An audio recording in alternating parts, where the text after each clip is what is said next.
Spartans, I'm here with my friend and founder of Spartan, Joe De Sena, and we've got one tip for you that could change everything in your world. Spartans, welcome back to another awesome episode of the Spartan Podcast. I'm here with Joe De Sena. I'm your host, Zach Even-Esh, and this is Spartan WAY.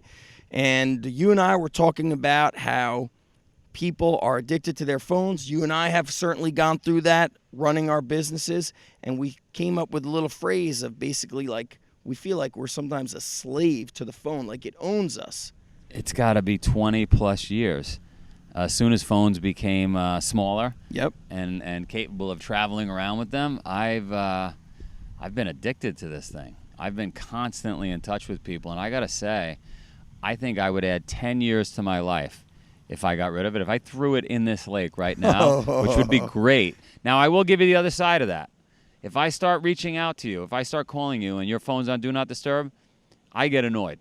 I'm like, I can't reach the guy. That's right. That is true. That's because we've been trained to think that people need to hear from us now. I can't get back to them tomorrow. And I think it doesn't have to be anything extreme.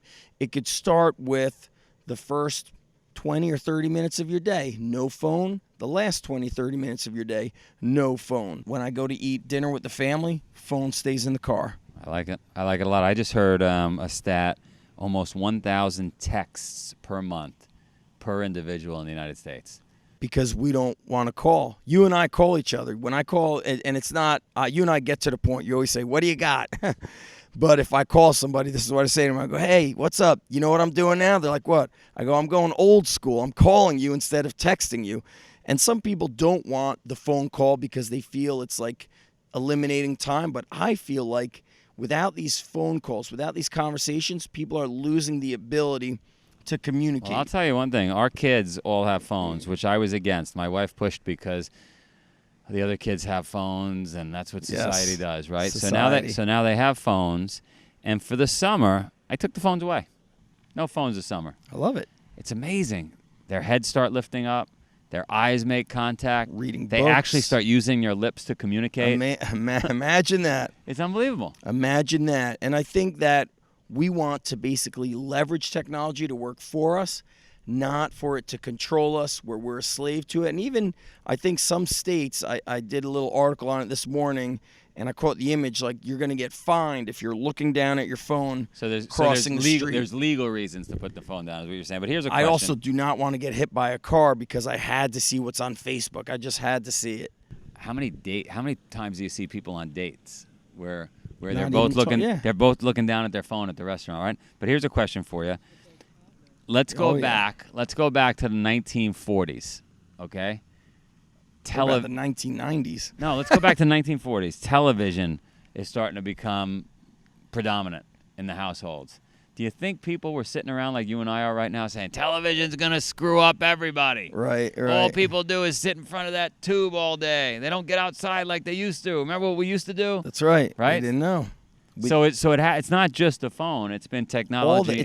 We didn't know what this would emerge into. Of course, the movie Total Recall with Arnold Schwarzenegger, I remember saying, we're going to talk to people and see their faces. But the bottom line is that if something's controlling you, whether it's technology or anything else, and it's taking you away from, I think, being, it's human. Being human. We're animals, and here's the litmus test I think everybody should take.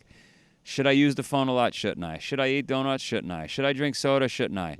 Just ask yourself, what if your dog or your cat were doing it all day? Would that be strange? Because we're animals, just like them. We would say that is crazy. Right? But somehow it's okay for us. No.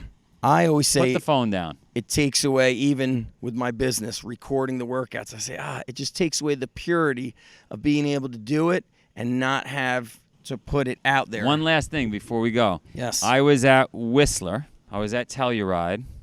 I was in Chamonix skiing.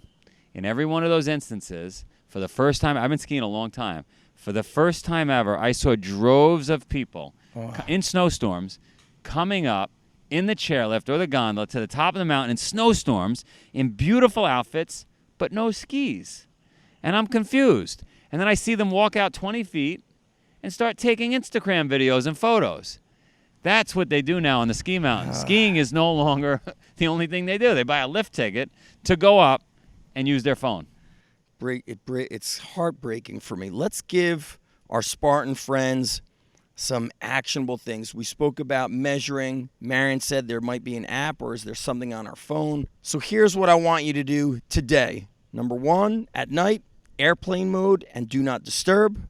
What else? Number 2, we're going to take Sundays or whatever day of the week it is, and you're banning the phone on that day. Sunday, no phone. And number 3, get the app to just find out how much time you're spending on the phone and make a plan to reduce that time every single day. That's it from this episode of Spartan Way with the Spartan Up Podcast. I'm here with my buddy Joe. We're at beautiful West Point, and we'll see you next time.